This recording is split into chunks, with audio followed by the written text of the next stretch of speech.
top, People's Journal, and Filipino Star ngayon. Alam mo, ang galing mo, Jeff, at saka si Bobby. Yung tatanong ko, yung dalawang yun. Nauunahan ako, paano yan, Kim? Nakadita. Oo, di ba? Oo. Ang galing yung magtago. Kasi August 2024 pa kayo na-engaged.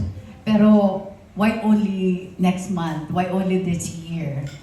Na nag-decision kayo, why not last year? Ipon po.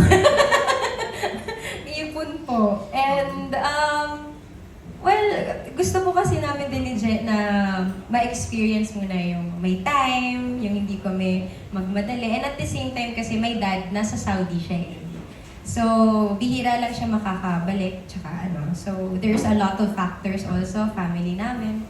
So, yeah, I think ngayong year naman na to po is the perfect time for us. So your family will, darating sila dito sa Yes. wedding. Oh, that's good.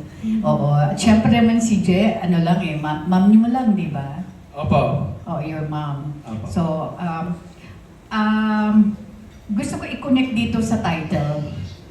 Ano yung, sa palagay nyo, yung wonderful nightmare yung dalawa na kayo na? Huh? Hanggang panaginip na dadala nyo.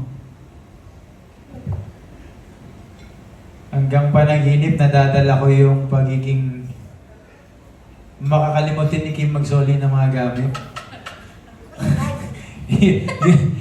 every day kasi yun yung inaasikaso ko eh. Pagising ko ng umaga, yung mga nakaligtaan niyang isaoli sa lalagyan, ako yung sinusoli ko. Sorry. So I think it's the nightmare that I'm learning to love and have a relationship with. Yan. Ako, yung kung magagalit ba siya kasi hindi ko naligpit ang mga bagay-bagay na meron akong pero si Jack kasi pag meron siyang hahanapin, tita, nasa na yung measuring tape?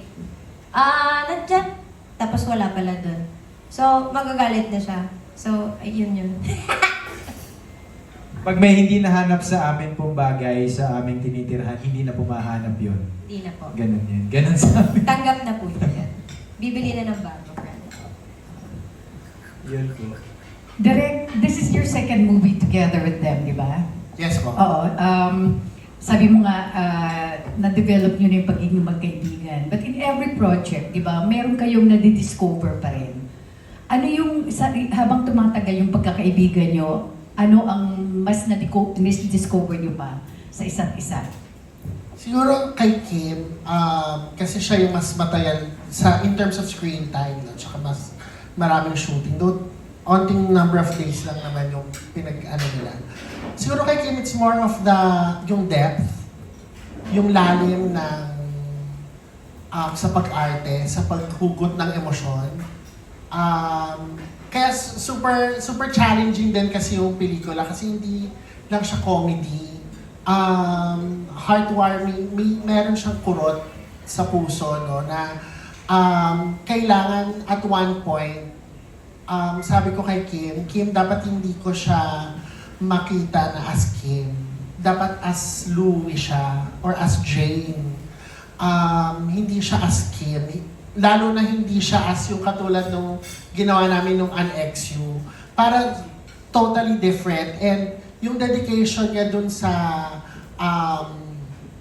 role, no, sa pagganap dun sa character, yun naman yung in-admire ko, no.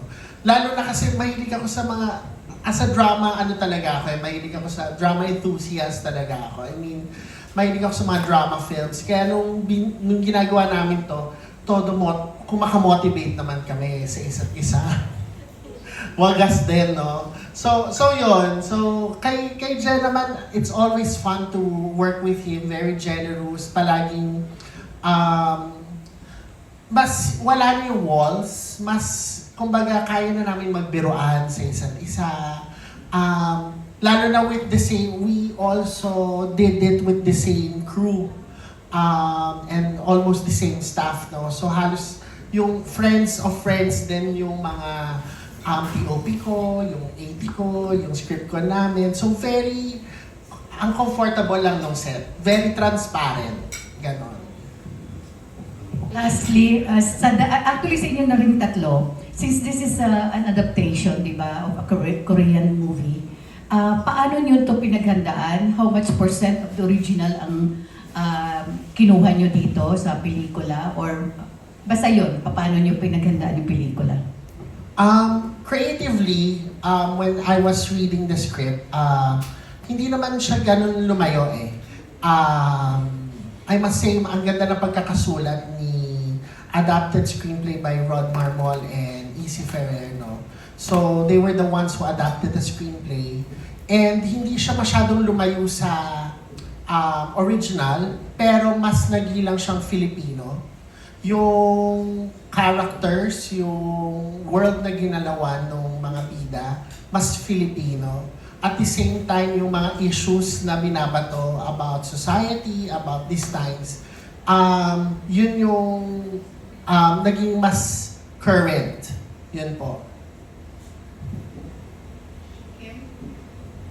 I think the difference, no, tita, kung sakali man. Yun, same with si kay Direk, kasi doon lang siya magbabago in a way kung paano namin siya gagawin na Philippine version. But the script is the same. It's, although preparation kasi namin ni Je, supposedly, hindi namin papanoorin. Dapat, yun yung plano ko eh, hindi ko papanoorin yung movie. Pero ako, meron akong parang kailangan ko siyang panoorin. So, pinanood namin siya together. And I think, ang pagkakaiba lang is how I would portray the mother. I think, kung paano, I think yung nag-try siya nung medyo latter part, baka mas-spoil ko. So nung medyo gumagaan na yung loob niya sa mga kids. And I think kumuha ako doon sa kung paano ako pinalaki ng nanay ko. Dahil, syempre, as a Pinay, kung paano yung nanay ko makitungo sa akin. So, doon ako kumuha ng onting idea. And I think, kasi syempre magkakaiba yan per culture kung depende yan sa magulang, diba? So, I think, yun lang ang na idagdag ko doon as a Pinay. But other than that, it's the same eh. It's the same script also eh. Siguro po to Tita, I watched the two versions, no? The first, the Korean, and the Taiwan. So that's part of my preparation. So, tinignan ko kung ano yung maganda sa bawat isa na pwede kong kunin na elements. Dumating nga ako sa point na what if, para siyang paying homage lang because I love Korean drama and Korean cinema. Parang may isang shot, may mga shots lang na pinag-isipan namin ng DOP namin na, ang DOP ko na, what if gayahin natin tong part na to, no? So yun, kung ano yung, kung meron yung sa bawat version na yun, yung maganda doon, kinuha ko, in-incorporate ko sa paggawa ng pelikula. Kung ano yung medyo hindi ko tingin din na, hindi bagay, yun din yung inano ko. Siguro dito, mas Pinoy na Pinoy lang. Hearing my team, no, lalo na yung editor ko, na when he finished the offline editing, sabi lang niya mas Pinoy ito because he also saw the two movies in terms of emotions, in terms of mas sensibility talaga natin. Yun po. Ako, hindi ko pa napapanood yung pelikula. Base lang sa mga taping days ko. Ako, well, this is not the first time that I did a Filipino adaptation of a hit movie abroad. It's always, para sa akin, it's always parang mas grounded yung pakiramdam pag, siguro dahil Pinoy ako, pero pag napapanood ko kasi, mas grounded. Kasi for example, nung napanood ko yung Korean version, yung social status ng character is hindi naman malabo, pero hindi masyadong malayo sa paningin ko. For example, kung middle class ka, kung lower class ka, or mayaman yung character. Pag Pinoy yung gumawa kasi nun, alam mo, mahirap to mayaman to. Ganun kasi yung Pinoy eh. So actually, that flavor, I think yun yung nakakadagdag sa idea na sobrang Pinoy. Kasi pag nakita mo yung itsura ng community kung saan nakatira yung bida, kung siya ay mahirap, naamoy mo kagad, naramdaman mo kagad yung init at narinig mo kagad yung ingay ng community. So I think that what's make it very Pinoy. Yun po. Thank you po. Thank you. That was Miss Esther Amoyo. Up next, we have John Padalilla of Barangay LSFM. Congratulations and for Kim and Gerald. Kasi sa movie yung role nyo husband and wife and you have kids. Kayo ba na pag-uusapan nyo na in real life kung how many kids yung gusto nyo? Yes po. Ako po, Oo. yes po.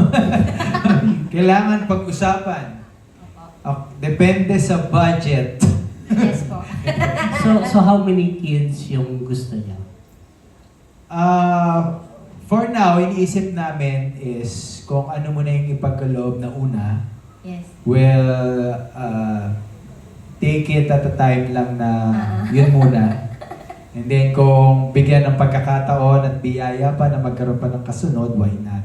But for now, we have to focus on the reality and the perspective of every situation. So, nagpaplano muna kami ng isa. Parang ganun po. So anong klaseng parents kayo? Magiging parents kayo? Akala ko anong Or- klaseng anak. Aking anak, parang, ha? Hindi, parents. Kumbaga, Parents po. si Gerald ba yung i-spoil mo yung anak mo and si Kim? Siya ba yung medyo top na mother or baliktad?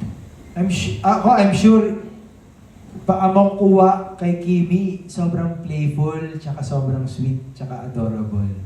Si Kimi sa bahay namin, pwede ko siyang panoorin lang, masaya na ako eh. Keychain. Keychain. As in, may ganun siyang energy. So, imagine lang na pag, halimbawa, maliit na bata, makuha yung ganung energy kay Kimi. I think sobrang cute na. Basta matalino po siya. And alam naman natin yung magic nyo sa takilya and yung galing nyo pagdating sa pagpapatawa. This time, anong magic naman yung pwede natin i-offer sa mga manonood ng movie nyo? Sarap. Magic Sarap. sarap. Ganon. Uy, tegene rin. Ganon. Hindi, ano ba? Actually, the movie, well, every movie naman na gawin namin is either comedy or dramedy, always showcase somehow the talent that we have that we can show.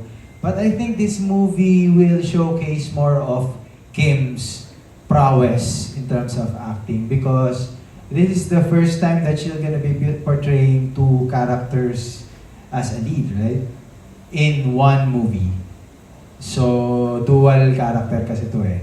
And I think hindi lang ako, bias aside, even Derek and everyone else in the team that created this movie will agree that Kim really did a great job.